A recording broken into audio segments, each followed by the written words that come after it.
social work students in particular. And how you doing? And the social work student can go to him and do resumes and things like that. And can also tell you how to apply to graduate schools and for assistantships and fellowships where they're paying you or you work while you're in grad school and you don't have as much tuition to pay. So we can look at those two people and set up appointments with them, and you can go in and they can help you with that process to eliminate some of those financial things that go along with school. How do you feel about that? I think that's great. Definitely great. Just a question. You think it would be better if I went to maybe a cheaper school? I know I need to go to an accredited school, but maybe looking at something cheaper or trying to go for the school that I want to go to, but may have to pay more. So that's totally up to you. I feel like if you can find the resources, and depending on what you want to do, if you feel like you want to get a licensure, I feel like you should go ahead and invest and do the accredited school. Or even if you have to take time off, if that's the thing, to save for a year. But I know it's hard to get back into the swing of school once you get out, so I feel like you should really figure out ways to apply early to universities and things like that, where you get put in a pool for assistantships and scholarships and need-based grants and things like that. But yeah. So where's the Career Service Center? So the Career Services Center is located in our student union, the EUC, Elite University Center on campus. If you go down the stairs, the subway and stuff is downstairs. You know where that is? Oh yeah. Yes. So it's going to be right there in that same corner. And you can do walk-ins. They do walk-ins. But if you want to meet with Jonathan, you need to make an appointment with him. And the reception at the front can set that up for you. And you'll be fine. Okay. So when I walk in, would I set up the appointment or would I have to email and then go in? No, you can just walk in and say, hey, I want to meet with Jonathan Adams. They're going to be like, what do you want to meet with him about? So he can prep for your time. And you can be like, hey, I want to talk to him about grad school, funding, and things like that. And then I want to have help with, personal, whatever you need help with. And then they'll set that up for you, and they'll send you an email saying, hey, Jonathan is available on Friday from 9 a.m. to 10:30. Does this work for you? You confirm it, and it goes on his calendar, and you just show up that Friday. Yeah, just like that. It definitely helps. Like, alleviates a lot of tension off my shoulders. With school, I feel like it's a lot, especially now once time is starting to wind down with this being my senior year. Okay. It's just like, I know that's a lot, like, not only the school work, but paying for the schooling and doing next. Like you said, I even consider taking off for a year, but I know that's like 10% of what I would want to do. Like the 90% of me is just like, no, I want to go. I want to get my master's in social work and my licensure. Well, it seems you're very ambitious, and that's really good. That's going to help you through this process. The fact that you came in today shows you taking the initiative and you're really seeking out help. So, like I said, we can set up those appointments. Now you know about the Career Services Center. We also have a Student Help Center. And they have people in there that can help you just talk about day-to-day stuff, because it seems like you do have a lot going on. So I could tell you about that place. It's straight down, if you know where the cafeteria is on campus. You go straight down Gray Drive, and it's in the regular Student Health Center. And they have people that you can talk to as well. If you can't meet with me, or you feel like you want to meet with someone else, they have all kinds of counselors over there that can talk to you about that. And they have some information about who to talk to on campus about financial support and things like that. Yeah. And I wouldn't have to make an appointment with them. That would be just to go in and talk to them. Right. And then if you found a steady one that you felt comfortable with, you could then make an appointment where it's like every Wednesday, 10 to 11, you will meet with her or him. Is that, so I want to do an application for grad school. Do they have any waivers or anything just to alleviate the paying for the application? I know sometimes taking a test, do you pay for the test? The GRE? Yes, they just posted the new updated price. It's $189. But there is a form you can get from the financial aid office, and that will help you. It'll cover 50% of the test essentially. Mm-hmm. So you just go over there, they run you through the system, and if you have below a certain number of family contributions, so if you're paying that for yourself, more than likely you'll be eligible for that certificate. But you just go over there and they'll let you know, and they'll give it to you, and you just have to mail in that form and a money order, and it takes 3 to 4 weeks for them to confirm it, send it back, you register, and you're good to go. And even if you had issues with the other half, you could apply for help through, so you can do emergency loan.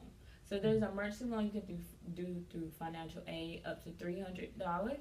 So if you needed to register for your test and you want to go ahead and do the form, you can go ahead and do that, and then you get 30 days to pay it back, or they can charge it to your student account, and it'll come out of your financial aid for the next semester. So if you just need that right now, Miss Deborah Slade can set that up for you, and when we make that appointment, I'll put that on your note card that that's something you need as well, and she can help you with that process too.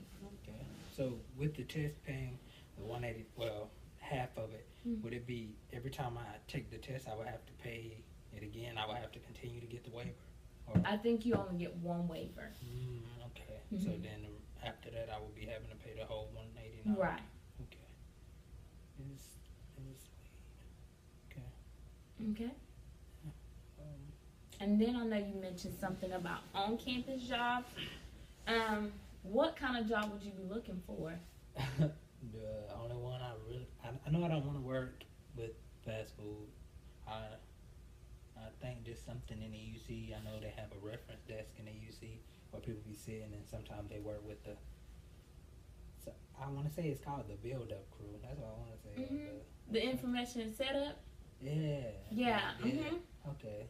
Yeah, and I know they have that, but like I said, the process was just so tedious that I decided I'll just leave it be for until I definitely need it. But then it might be too late.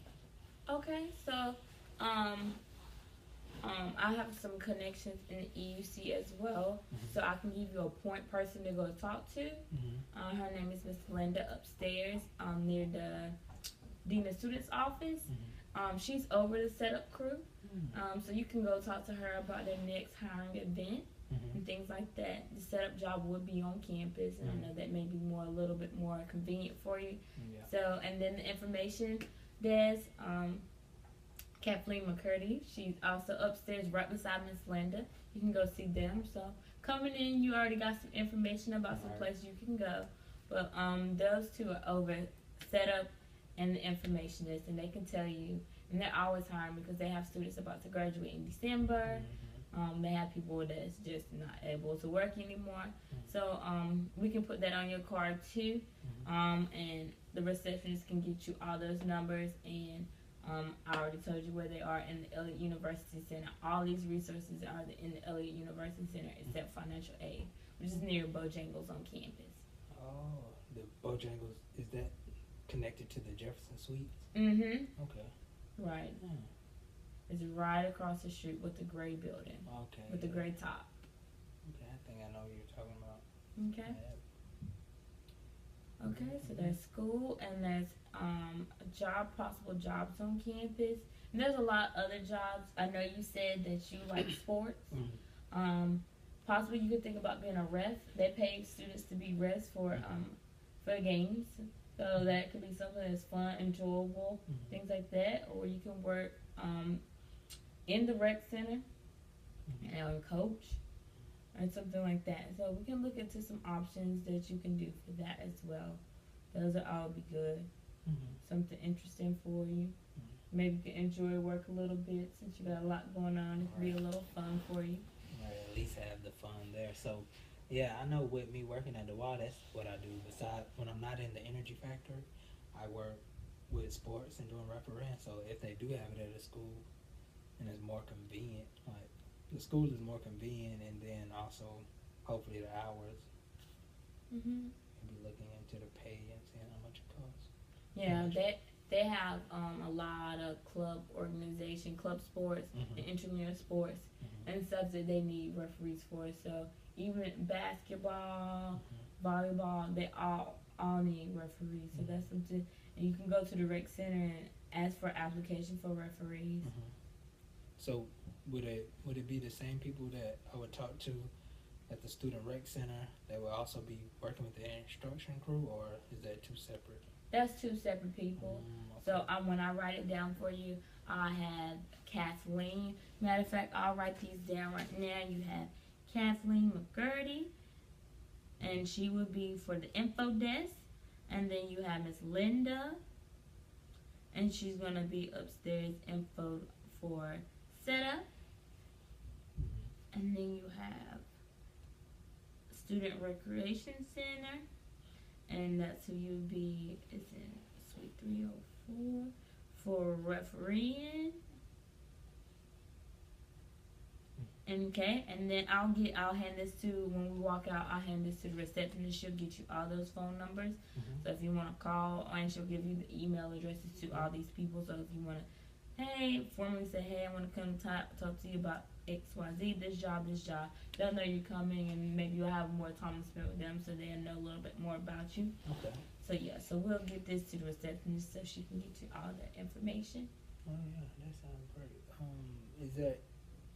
Do you know if there's anyone here that's like a financial counselor that maybe help with trying to balance things out? If there's anything like that here or in the community or anything? Okay, so for financial support, like budgeting and planning for the next step. Yes. Okay, so in our Student Success Center, they actually have financial counseling or whatever. So they prepare you, tell you how to budget, can help you incorporate some of these new expenses coming along with senior year and graduate school and things like that. So there's a person named Sean over there, and Sean does a really good job with that. And they have workshops. I think it's an 8-week workshop. It's only 1 hour out of the week. I think you set up your time with another group, and you meet with them, and they can help you. Also, they have financial support. You can talk to one person. Like Miss Deborah says, she's a financial counselor over at the financial aid office, so she can help you with some of those expenses as well. So either if you wanted to do either one, they'll both be available for no charge here at the UNCG. And so both of them could help you financially. And what did you say the man's name was over there? His Sean McNeil. Sean McNeil. Okay. Sean McNeil. All right. And he does all kinds of support for finances, even for school. So, are you doing good in school? Yeah, I'm actually doing great. That's why I was hoping with looking for scholarships, grants, maybe for like based off school performance. I know I kind of laxed off in the beginning where I was a freshman, but as time went, like definitely feel like my GPA is a lot higher. Grades are doing a lot better. Okay, great. Okay, so that's good to know. You're doing good in school. So, yeah, Sean would be that person even if you want to help with anything else. He's pretty good about getting everything for you, from financial to school support, writing support, paper support, anything you need like that. But those are some good resources for you. So today we talked about you managing and balancing the stress of home and financing yourself and sending some home as well. And then your concerns about the financial costs of graduate school, and then possibly finding new employment here on campus because it'd be more convenient for you. Okay, is there anything else you want to talk about today, or do you need any information more about any of those? So I have the name Sean McNeil, that's for the student success, and then you have Mrs. Deborah Slade for financial aid. Financial aid, and then you also know the woman in the EUC for the instruction crew as well. I forgot her name. Miss Linda. Miss Linda, okay. Yeah. So we have all those. 1, 2, and 3. Okay, so we're gonna go ahead and send this out to my receptionist, and she's gonna get you all that contact information. So that's all for you today? Yes. That's all for you today. Okay, so thank you so much for coming in. Thank you. Make sure if you need anything else, come back in to see me. Enjoy the rest of your day, and you can just take this out to the receptionist, and she'll get you all the contact information you need for all those people. Okay. Thank you for coming in. Thank you. 23.